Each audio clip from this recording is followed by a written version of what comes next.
Bab 3871. Sulit dimengerti. Kepala suku Li berpikir, mungkin Erik Kin tidak meledakkan istanamu, tapi kamu terlalu dekat. Erik Kin takut mengganggu gadis suci. Pak Tuadi, sepertinya kita akan sibuk dalam beberapa hari ke depan. Omong-omong, kapan tanggal keberangkatan resminya? Besok ke Gunung Pencerahan. Bocah Kin harus tinggal selama 3 hari, waktu keberangkatan seharusnya dalam seminggu ini. Kamu dan aku bekerja dalam shift akhir-akhir ini. Kamu tidak bisa membiarkan Reiki ini terbang terlalu jauh. Kalau tidak, jika bertemu dengan kultivator yang lebih lemah, kamu akan sangat mudah terluka, kata kepala suku Li sambil tersenyum. Tetua kedua telah menjalani sebagian besar hidup mereka, jadi mereka tidak merasa marah tentang hal kecil ini, tetapi mereka merasa agak tercengang. Erik Kin, bocah ini benar-benar bajingan. Tidak heran mereka berdua menyaksikannya berlatih tatap muka, mereka tidak tahu bagaimana menghindarinya. Mereka berdua menantikannya dan bahkan menyiapkan jebakan.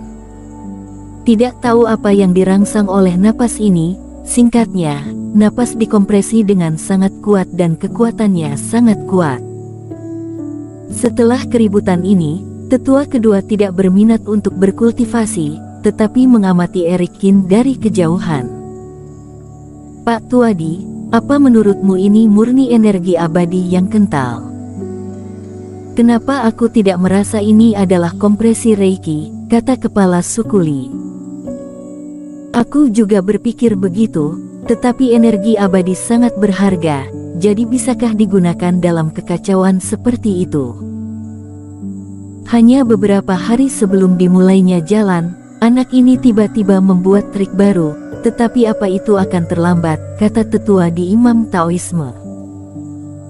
Sebenarnya aku juga sedikit kaget, saat Tuan Qin berhadapan dengan ketua sekte sebelumnya. Orang itu jelas menunjukkan kekuatan dua kegagalan yang sangat kuat, tapi dia tidak bisa mematahkan pembelaannya.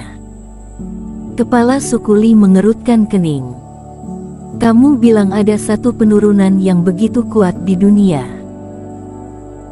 Erik Kin mampu melawan beberapa master dua kegagalan sebelumnya, kedua master tua itu juga telah melihatnya, tapi pertama lawannya tidak begitu kuat. Tetua kedua bahkan sudah melihat, jika Erik Kin bisa menang, itu hanya akan bermain trik atau menang tipis. Seperti kejadian di tempat luas itu, dia benar-benar tidak terluka, tetapi ketua sekte yang melakukan sihir terlarang terluka parah, ini di luar dugaan keduanya. Di antara dua peringkat, jarak dalam basis kultivasi hanyalah jurang, akan terlalu menakutkan jika dapat dengan mudah dihancurkan oleh pembunuhan lompatan. Aku tidak tahu, tapi pasti ada rahasia tentang bocah Qin, itu adalah sesuatu yang tidak kita ketahui.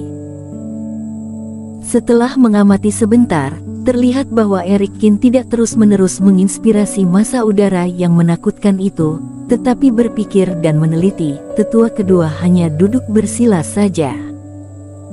Tetua teringat tas penyimpanan yang pernah dipaksakan oleh Erik Kin sebelumnya.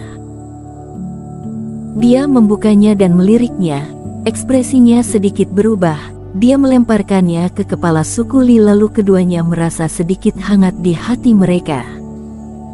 Keluhan sebelumnya tampak agak terlalu berat. Erik Kin, anak ini benar-benar menyebalkan, tapi di dalam hatinya masih merindukan mereka berdua. Di dalam tas penyimpanan, selain sejumlah besar batu roh kualitas terbaik, juga terdapat lebih dari 10 botol obat yang mujarab. Beberapa botol berisi cairan spiritual yang sangat kaya, ketika menciumnya, maka bisa merasakan jalur roh di tubuhmu sedikit mengendur. Selain itu, ada beberapa botol pil dewa yang memperpanjang hidup. Kualitasnya sangat tinggi sehingga keduanya tidak bisa berkata-kata. Tuan Li memimpin dan merasa bahwa bocah Qin seperti keponakan kami sendiri. Dia mengingat semua yang kami butuhkan, kata tetua Di dengan penuh perasaan. Erikin jelas ingat bahwa tetua kedua tidak memiliki banyak masa hidup, jadi dia secara khusus mempersiapkan hal-hal ini, bahkan untuk kondisi fisik tetua kedua yang berbeda. Dalam hal ini, beberapa murid langsung murid tetua Di tidak dapat dibandingkan. Tentu saja, tetua Di tidak memiliki ide untuk mengambil keuntungan dari Erikin.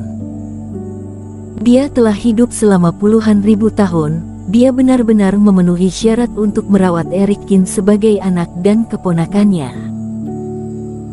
Hanya saja kalimat ini diucapkan dengan emosi, kepala suku Li tersentuh dengan cara tertentu, kelopak matanya pun bergetar beberapa kali. Kamu memiliki hak untuk mengatakan itu, tapi aku tidak.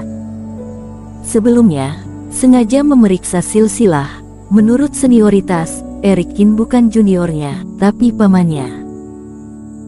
Ketika mengetahui kebenaran, kepala suku Li memiliki keinginan untuk melihat ke atas dan meneteskan air mata. Aku sudah hidup lama, tapi sebenarnya adalah keponakan Erikin. Namun, kepala suku Li tidak memberitahu Erikin tentang ini, tidak ada yang bisa dia lakukan. Dia biasa memanggilnya bocah Kin lalu memanggilnya paman Kin, ini benar-benar agak memalukan. Selama satu malam, saat pelindung tetua kedua bosan, Erikin masuk dan keluar dari ruang memurnikan obat, merangsang energi abadi dan terus belajar sambil mengamati. Setelah semalaman memahami, di pagi hari, ada benda ajaib dari ruang memurnikan obat. Erikin terlihat sangat lelah hingga ada lingkaran hitam di bawah matanya. Pada saat yang sama, dia merasa sedikit cemas. Meskipun hanya satu malam, mengingat waktu yang dihabiskan di ruang memurnikan obat untuk pencerahan, mungkin bisa menghabiskan 7 atau 8 hari di dalamnya. Namun, ini tidak memungkinkan untuk meneliti terlalu banyak hal yang berguna. Bahkan sangat sedikit. Seperti yang diprediksi oleh galaksi tetua kedua, bagaimana metode guru abadi bisa begitu mudah dipahami. Bahkan dengan tanda ajaib bintang emas sebagai referensi, itu masih sangat sulit. Dengan sedikit lelah, dia menyapa tetua kedua. Erikin berencana untuk kembali ke kediamannya dan berbicara dengan Finola Su. Kalau tidak, Finola Su pasti khawatir jika dia tiba-tiba pergi tanpa pamit. Bocah Kin, jangan lupa pergi ke gunung pencerahan siang hari ini. Tempat itu juga merupakan tempat yang baik untuk berkultivasi dan meningkatkan diri. Tetua Di mengingatkan. Aku ingat gunung pencerahan. Itu adalah tempat di mana orang dapat dengan cepat memahami asal-usul 5 unsur 5 elemen sumber energi. Itu benar.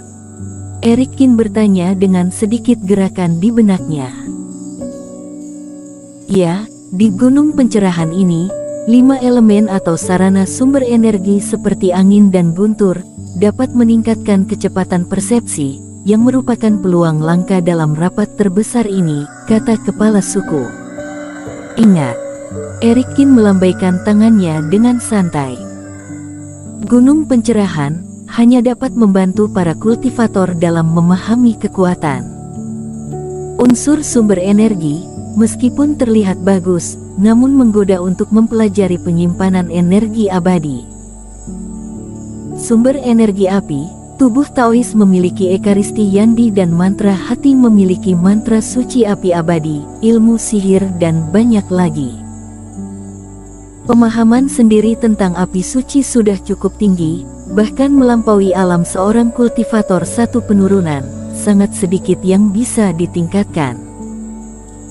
Sedangkan untuk jenis ilmu sihir lainnya, hanya sumber energi guntur yang bisa ditingkatkan.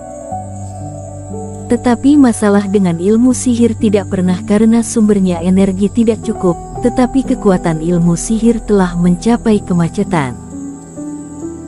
Ribuan penjara guntur yang dilakukan secara ekstrim juga merupakan ilmu dewa tingkat 4, ini merupakan kuncinya. Gunung pencerahan, Jika hanya seperti benih pencerahan, dapat memberikan energi pencerahan. Dalam hal ini, akan lebih mudah bagiku untuk memahami jejak bintang-bintang. Dalam perjalanan kembali, Erikin menghela napas. Benih pencerahan baru-baru ini sangat santai, makan dan tidur dalam setiap hari. Erikin sangat iri dengan keadaan hidupnya. Sejak Erikin berubah menjadi sikap lembut, hal kecil ini secara bertahap menjadi kurang takut pada dirinya sendiri. Hubungan antara keduanya akhirnya sedikit membaik. Dia tidak akan menatap dirinya sendiri seperti sebelumnya. Benih pencerahan akan berdesir, gemetar seolah-olah akan dibunuh. Ada keuntungan melakukan ini. Erikin telah membaca beberapa buku. Hanya jika inang dan jiwa dewa cocok dan memiliki hubungan yang harmonis, hal semacam ini akan terus tumbuh dan akhirnya tumbuh menuju pohon pencerahan. Erikin, benih pencerahan, makan begitu banyak hal baik, tetapi hasilnya hanya bibit yang lembut. Jadi dia dan Erikin telah berjaga-jaga sebelumnya, khawatir dikendalikan oleh benih pencerahan dan ada hubungan yang besar. Bersambung.